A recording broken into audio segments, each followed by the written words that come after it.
दिनांक 15 जून 2026 रोजी नवीन शैक्षणिक वर्ष सुरू झाल्यानंतर विद्यार्थी व विद्यार्थिनीच्या सुरक्षिततेच्या दृष्टीने भुसावळ बाजारपेठ पोलिसांचे दामिनी पथक पुन्हा सक्रिय झाले आहे।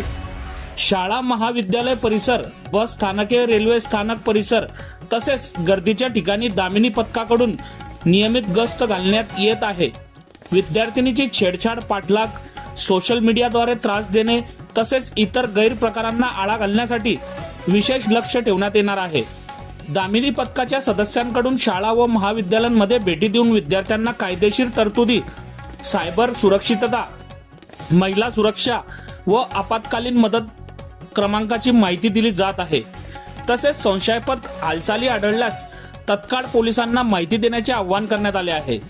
भुसावळ बाजारपेठ पोलिसांनी पालक, शिक्षक व नागरिकांना विद्यार्थ्यांच्या सुरक्षिततेसाठी पोलीस प्रशासनात सहकार्य करण्याचे आवाहन केले असून महिला व विद्यार्थिनींना निर्भय वातावरण उपलब्ध करून देण्यासाठी दामिनी पथक सातत्याने कार्य करत राहणार असल्याचे सांगितले आहे।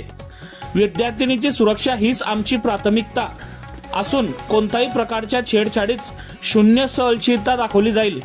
सदर या कारवाईचे आदेश जळगाव पोलीस अधीक्षक श्रीकांत दिवरे, अपर पोलीस अधीक्षक संदीप गावित, उपविभागीय पोलीस अधिकारी केदार बारबोले व बाजारपेठ पोलीस निरीक्षक राहुल वाघ यांच्या मार्गदर्शनाखाली दामिनी पथक प्रमुख पोलीस उपनिरीक्षक भारती काळे, महिला police constable Sangeeta Sable, police constable Gaurav Sapkale, Mohsin Shaikh अशांनी केली आहे। बघत रहा MH19 न्यूज। मुख्य संपादक श्रीकांत वानखेडे सोबत ब्युरो चीफ जोएब सय्यद, जळगाव जिल्हा, महाराष्ट्र।